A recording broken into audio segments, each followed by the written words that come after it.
Hey everybody, thanks for clicking on the video. This is David Pendleton and we're back at it again.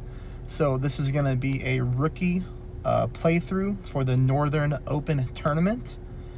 This is going to be a tournament which you're going to see a lot of high scores. So, I think we have to push our scores up into the 30s in order to gold this thing. And the good news is, shot a minus 14. This was done yesterday, so as you can see, it's already qualified. I qualified it yesterday because I really am able to dial in from here, and especially when we take a look at, the replays, you're going to see really close on every single hole, and it's going to be minor tweaks that we're going to talk about on how we're going to push this, from a minus 14 today. Really the goal for the next round is to get to minus 30, so improve by 2 shots, and then a 32 or better by the finals.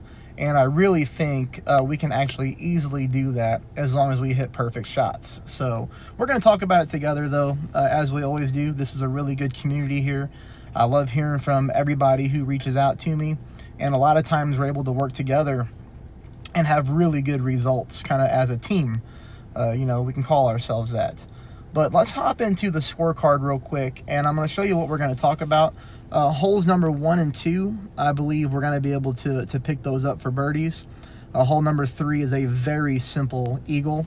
So I think we're going to end up starting off minus 6 to begin the tournament. And, a couple things I'll say is all the par 5s are able to be albatrossed.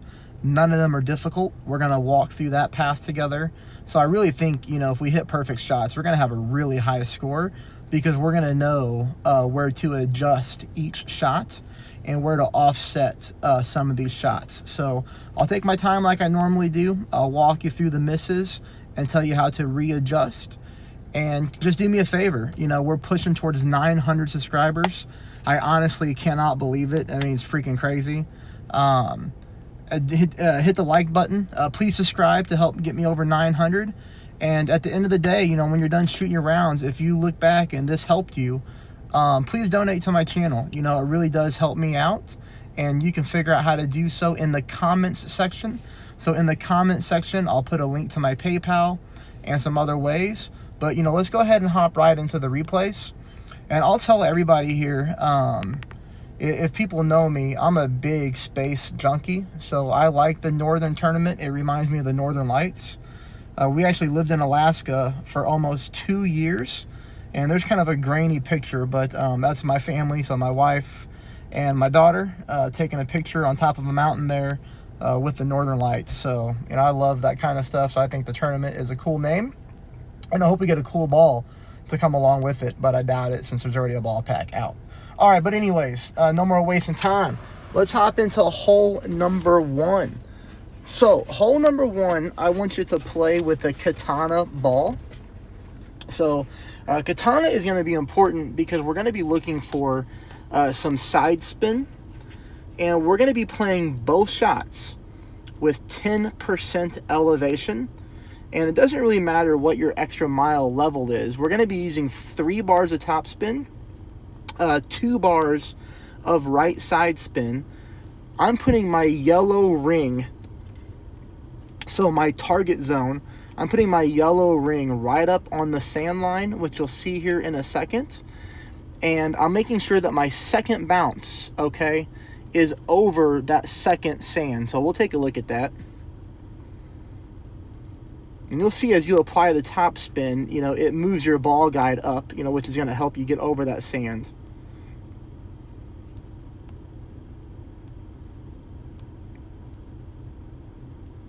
Okay, so see how my yellow ring is right there up against the sand line on the right-hand side? And I make sure that I have a fully developed ball guideline over that second sand where that second bounce is. That's what you want this to look like. I've seen opponents drive into the sand because they didn't adjust for that second bounce. So make sure that does not happen to you. And then from here, like I said, we're pulling at 10% elevation. And notice the wind is 4.1 miles per hour. That's on the higher zone for rookie. So I would say If you get wind over 4.1, let's go ahead and dial this down to 2.5 top. But you can see here 4.1 top spin I'm sorry, 4.1 wind, 3 miles, 3 top spin was just fine with an extra mile 7. Be careful if you have an extra mile 8 or 9.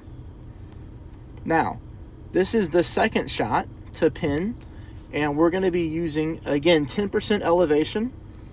And notice right there, let's rewind this for a second. So first of all, notice the spin that I apply. I apply 2 bars of backspin, and I am playing this one from medium distance of my thorn. Now, here's one thing that I hate about some of the greens in the game. So look how I got a developed ball guide there. But if I just move it around a little bit, it disappears and now it's back. So I try to take my shot when the ball guideline is developed just like that. I think that's really important to note.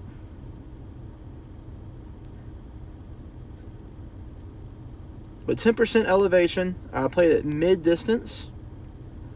We fire off a perfect ball. And it's just too hot, okay? So we hit the pin. So we know that I was in a really good zone there as far as elevation and as far as playing that one with mid distance of the club.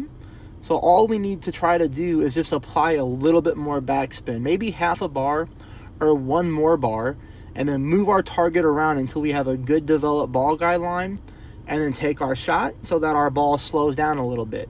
But I really feel that hole number 1 is a good eagle hole, as you see, because we hit the pin.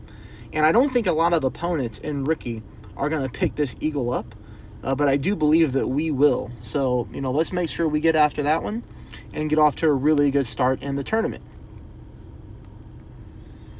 Now, I am going to show you 2 shots, okay, on hole number 2. So I've hit this shot perfect 2 times so far. We have not got the drop, but we will get the drop, and you're going to see why once we watch this replay. But we're going to play this one at 20% elevation with our sniper, and we're going to play it at absolute minimum distance of our club. So remember, 20% minimum distance, and we're going to use the same spin every time, which is 2 bars of backspin and 1 bar of right side spin. And then I am putting my yellow ring up on the rough line, which you'll see. So apply the backspin first and apply the right spin first. And then make sure your yellow ring is down here in the rough, but the top of the yellow ring touches the rough line. Okay, now take a look at my very first attempt in the tournament on this shot. Notice how I start off with my ball guideline dead center of the pin and through the pin. So my ball guideline is through the pin and it's dead center. Whenever I start tournaments, this is how I try to start every shot, okay, especially a par 3. Dead center with my ball guideline going through the pin. And I said that quite a few times because I get a lot of messages. People ask me, like, how do I start to dial in shots? Well, this is what I do. I find spin and see if the spin works. I know if the spin works after I take my shot. So if I have good speed to the pin, I know that my top spin or my back spin is good, and I don't have to readjust that very much. So in this situation, I was very lucky. First shot of the day, first attempt on this hole, I knew that the backspin was good. So 2 bars of backspin will always be good no matter how high or low the wind is, because we get good speed to the pin. Now, we hit a perfect ball. You have to do that in order to try to dial in. And you see we get a really good smooth roll here. That's how we know 2 backspin is good. But we just miss left to the pin. Now, let's figure out why. And this is how you get really good at tournaments. If you go in here, if you screen record your shots, you're going to be like, oh man, like 20% elevation, I was dead center, I hit a perfect ball. Why didn't the ball go in? Well, let's look why it didn't go in. When it hits the rough, boom, we get a kick here. You'll see this. Watch the green. Watch how there's a bump on the green right here, and it slopes the ball to the left-hand side. I don't know if you can really see that very good on the replay, but I notice it on my end. So when this ball actually starts to roll to the green has a natural roll to the left, okay? So that's like realistic. It's not like it's going to be a flat surface every single time. So here is my shot today on a different account. So same thing with the back spin and the right side spin. But let's take a look on how I try to offset for that roll to the left. Notice where I put my ball guide line today. It's still past the hole, but now I put it on the right hand side of the cup with it barely touching the cup. So my ball guide line is really not fully in the cup. It's only like, a fifth of the way into the cup. And this is how you start to figure out, how to make improvements on your shots. So 20% elevation at minimum distance. Hit another perfect ball.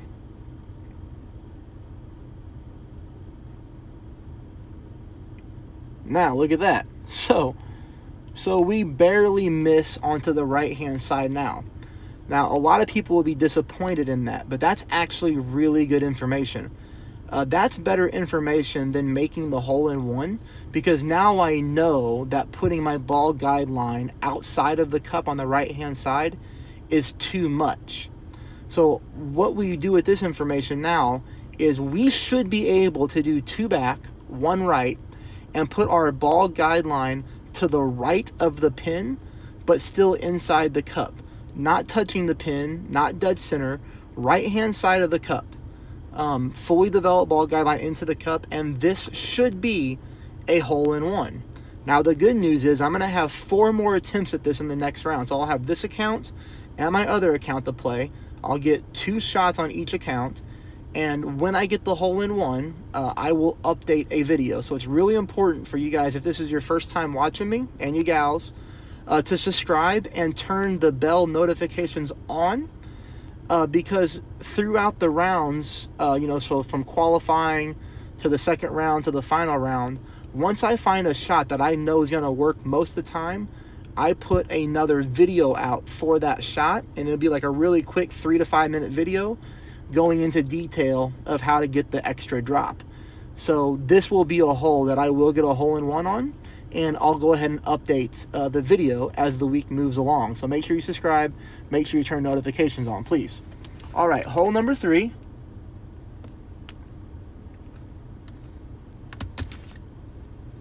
So hole number 3, we're going to play this one with an extra mile, and we want to go on the right-hand side of these 3 different airlines. These islands, not airlines. What the hell am I talking about? So these 3 islands on the right-hand side, we're going to play this shot with 10% elevation, and I'm using 1 bar of top spin and full right spin, and you'll kind of see this is a really good angle to approach the second shot.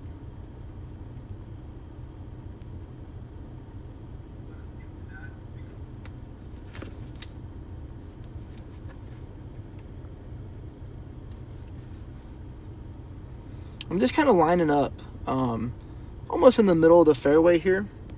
And we can fast forward, but like I said, 10% elevation, no overpower, normal shot.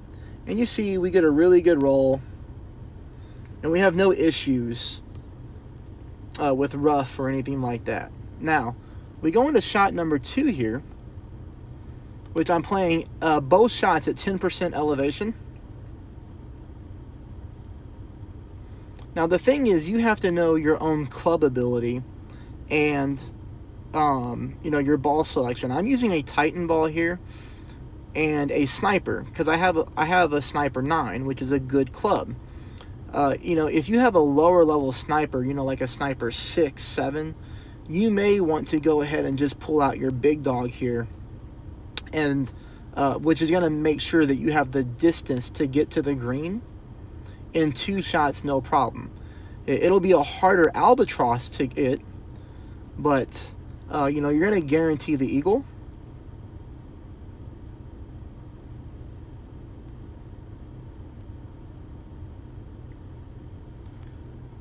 So that's hole 3. That's pretty straightforward as long as you know how to approach it. Now, I'm going to show you a couple different ways to play hole number 4. And I don't like to go too aggressive in rookie when I do a YouTube walkthrough, because not everybody can play this way. But I also don't want to not show everybody a shot that could give you a serious leg up in a tournament. And this is going to give us a serious leg up because we are able to drive the green on this par 4, which makes this hole an automatic eagle. And again, I've seen opponents try to do this. I've already seen opponents hit the sand, and I saw 2 people drive the water. So we're going to talk about how we're not going to end up doing that. But here's what I would say. If you have a berserker or any power 5 ball, I would recommend that you use that, because you can see here, this account has an extra mile 7 and a berserker. And even at max distance of my club, I am barely on this top fairway patch here. I'm just kind of stretching my club out to visualize where this thing's going to go when I actually hit it. Of course, we want to do full left side spin. And you can see here, I put in 1 bar of backspin. I pull at 10% elevation.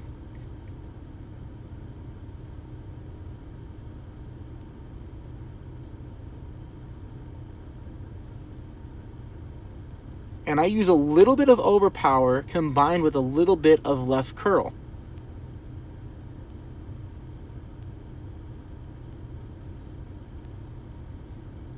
And that was with 1 bar of backspin.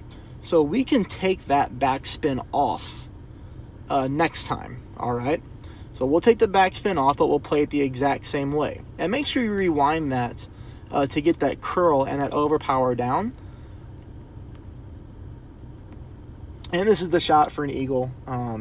Basically, take your wedge, max top spin.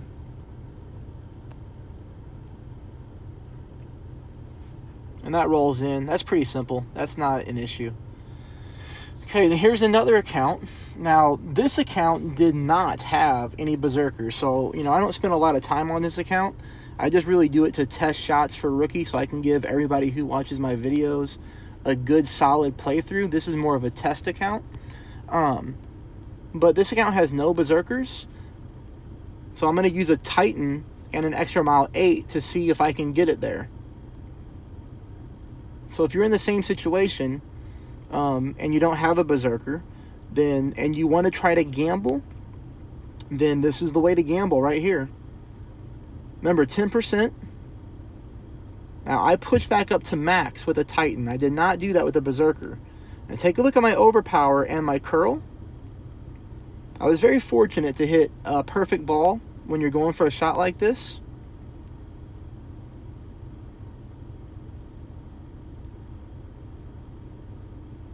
And again, another fringe chip in for an eagle. And I took a still shot of the overpower. So kind of look at where my ball is in reference to whenever I actually pulled back and I took the shot. So that gives you a good visual of how I approach this.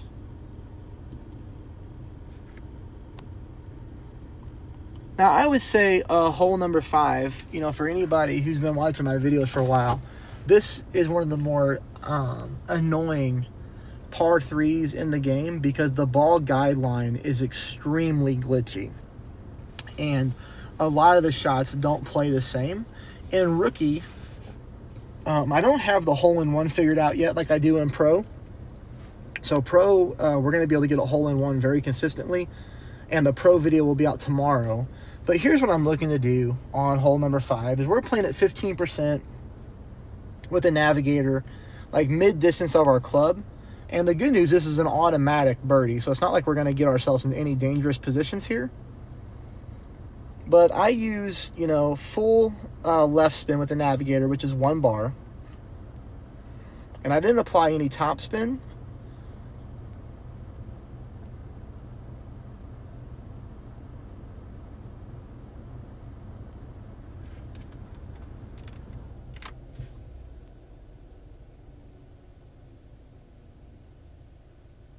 hit a perfect ball, which is always nice.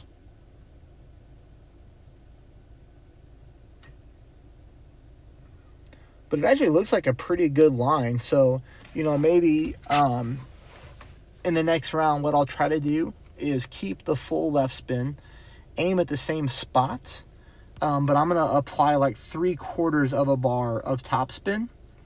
And when I say aim at the same spot, this is where I lined up at. So see how my blue ring is kind of on that rough line there? And then I look at this. So I need the angle. Okay, so look at my ball guideline. Notice how my ball guideline right now, the very end of it is in that row of dark green. So if you look, you know, the cup, the pin is in the row of light green, and then to the right of that is dark green. My ball guideline is basically just to the right-hand side of the dark green squares, and the ball came in at a pretty good line. So maybe if we add a little bit of topspin, we get more of a push, and we get maybe a lucky hole-in-one. This one I'm not counting on too much for a hole-in-one because there's a lot more drops out there that we can get, such as this hole. So this is a very good Albatross opportunity for us. And I thought about going on the left-hand side, and then I switched it up last minute to go this route, and I'm glad that I did. So you can see here I'm using 2 top spin, and I'm using 2 bars of right side spin, which is max with a Titan. And I switched it down to 1 because I was afraid of rolling too far. And you see here, I'm playing a very dangerous line as I'm extremely close to the rough on the right. So a great right, and we're going to be dead in the water. But luckily, I hit a perfect ball. And I'm using just a little bit of overpower, okay? Not a whole lot, just a little bit, because I wanted to make sure that I cleared that rough area, which I did no problem. And it's a good thing that I went down on my top spin to 1 bar instead of 2, because 2 bars might have rolled us into the rough. Now, if we take a look at this shot we're going to be playing at max distance of our sniper and 10% elevation. And the drive, I played 0. I played 0% elevation on that drive, and that was actually on accident. I just got rushed for time, but 0 worked. Oh, let's rewind this just a second here. Sorry about that. Okay, this is what I wanted you to take a look at. So look how I'm at the +4 of my sniper, and these are the little details that I write down when I take notes on a tournament. So I'm at the +4, and my orange ring, look at that, is just barely into the rough. Now that's going to be extremely important to try to duplicate whenever I take this shot in the next rounds. So +4 with the orange ring barely in the rough. And that puts my ball guideline short of the pin, but aiming directly at the pin with no spin. So I did not apply any top spin, back spin, left or right. I just left it alone because the ball guideline looked pretty good. Now, some people ask me, well, how did I know not to, why did I leave my ball guideline short instead of through the pin? Take a look at the wind, okay? The wind is crosswind with tailwind. Now, our ball is going to be landing way down here. So that leaves us a lot of room from the landing spot to the pin, which is really going to take effect with the wind. This is called secondary wind push. So even though it's only 3 miles an hour, it's going to push our ball forward. So we don't have to apply any spin.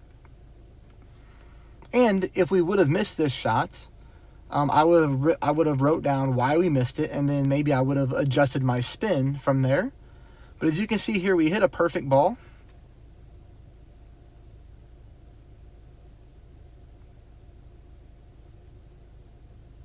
And we get a really good roll into the cup for an Albatross.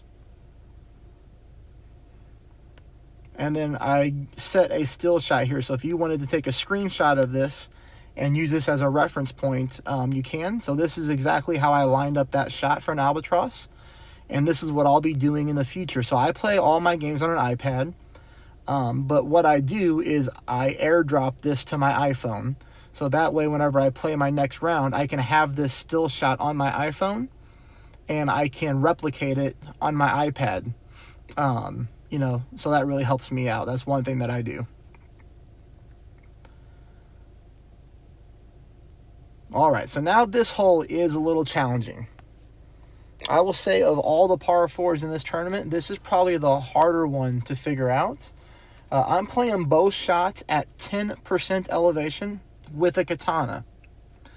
I may switch this to a Kingmaker to get less wind on the drive and make this shot to pin a little bit better, because a Kingmaker would take us from a wind resistance 2 ball to a wind resistance 3 ball, which will help out on the second shot when we go for the extra eagle. I do not foresee a lot of opponents picking up the eagle on this hole, so if we can get it at least once, I think that puts us at a significant advantage over the competition. Now, I do want to talk about one other thing that I personally am not able to try, because this account only has a driver extra mile 7, and my other account has an extra mile 8, but it has no berserkers. Look what I try to do here. I try to see, can I clear this rough? So, if you're in the mood to gamble, I would love to know if you can pull out a berserker and actually drive to the green on this hole. So I would love to pull out a berserker here and try to go over the sand to the fairway. And even if I don't make it to the green, if I could get down to that dip in front of the green and do a wedge shot for an eagle, that would be awesome as well.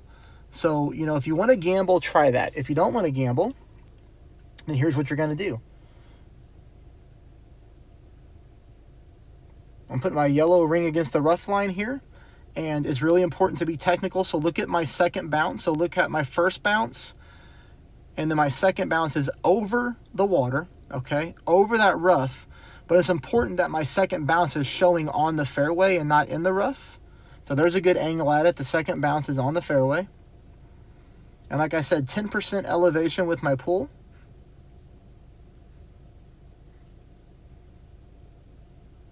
Half of a ball of right curl.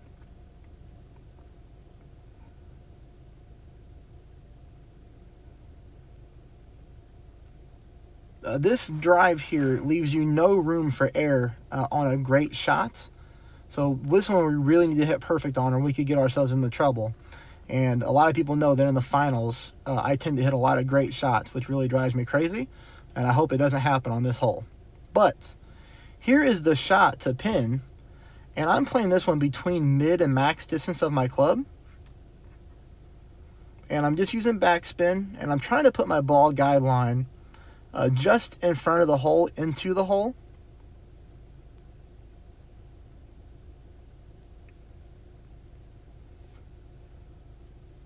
%, is my adjustment.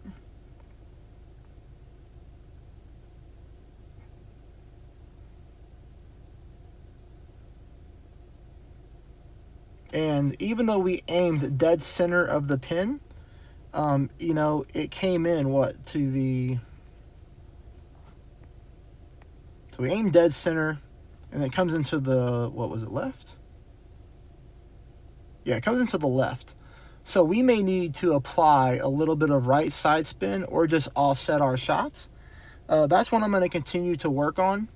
But again, I would love to know if we can take a berserker and just slam the ball up the fairway and get it closer to the green. Because if we can, that would put us 2 holes in this tournament that we could nearly drive green or drive green to. Which would mean, at worst case scenario, we shoot a -28. And that's without getting the extra drops that we've already talked about. So I think that's a really good chance. Okay, everybody watching, this one we need to figure out together. This one's a little frustrating for me because this should be a pretty easy hole-in-one. And I have to use a Quasar, and I hate a Quasar ball because it's only wind resistance 1. But we really need the side spin. And we're going to play it with a backbone just for the accuracy purposes. And a lot of people playing rookie have backbone. So we're going to do a backbone rough bump. And the good news is I know the spin is good. So I know the spin's good.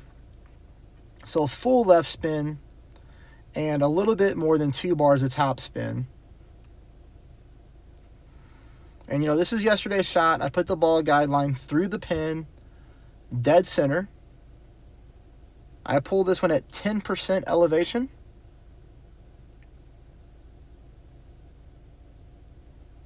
Perfect ball.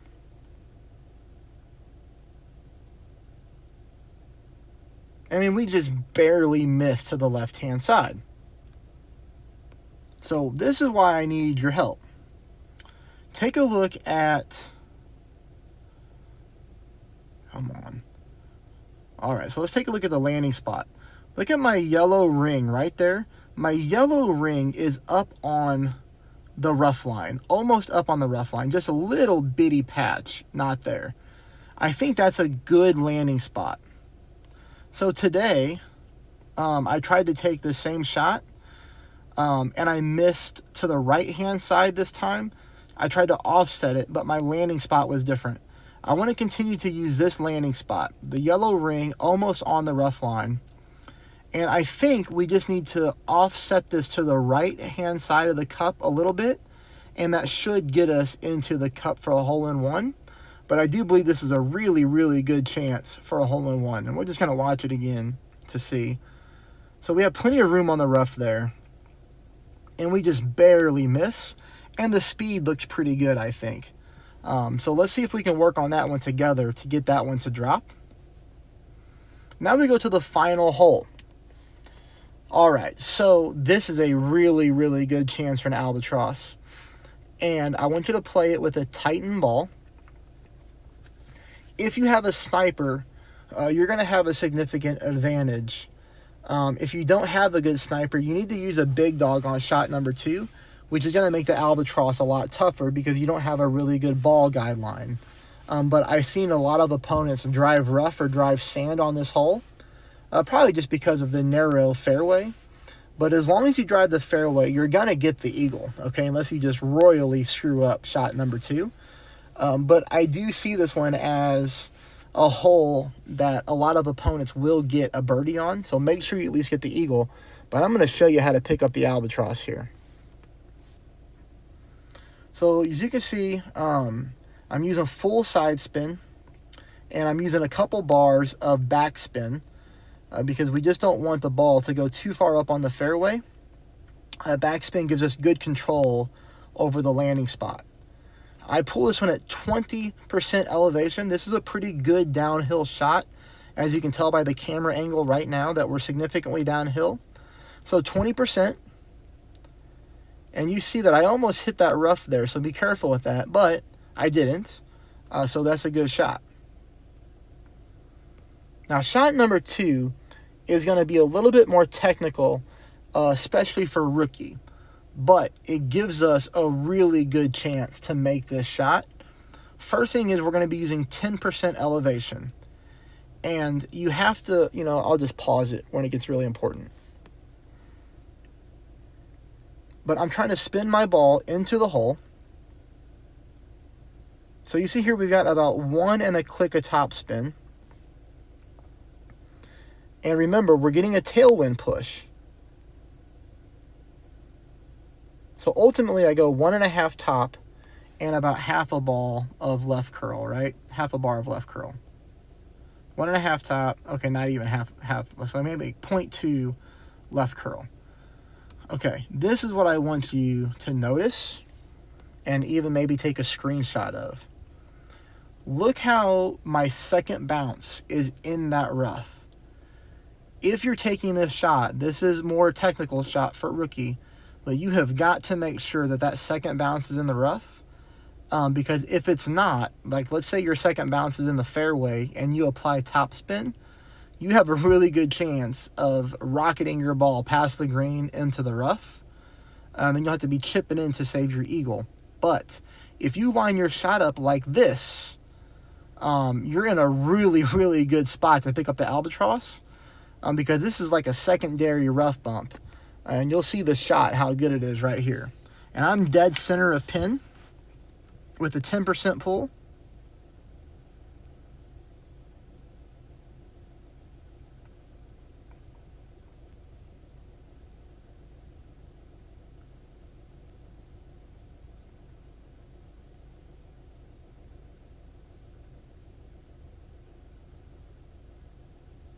And all I need to do is just take that little bitty sliver of left spin off, and that would have been an albatross. So if I had just lined up in the exact same spot with absolutely no left spin, we pick up an albatross there that a lot of people will not get. So, you know, that's why I was saying at the beginning of the video, like minus 14 is a good starting point, but overall minus 28 will not win this tournament. It'll probably get you a top 10 if you have a good tiebreaker, but we need to push this up into the minus 30s. And as you can see, I mean, we have almost every single shot figured out except hole number 5. And then hole number 7 is a little bit of a wild card, but for you people with some better clubs, you may be able to take a berserker and drive close to green, if not on green. I hope you found this helpful. I really do. I spent a lot of time making these to try to set you guys up for success and try to give you a lot more detail than a lot of other big streamers out there. Yeah, they're a lot better than me for sure. I'm trying to improve my game and get better, but I think the detail here is really good. If you find this helpful, please subscribe. You know, it makes it worth my wife's time. I think she gets annoyed with how much I spend on these things from time to time, but she gets it. But if you donate, that's a huge help. I appreciate everybody's support, and best luck in your rounds. Thank you.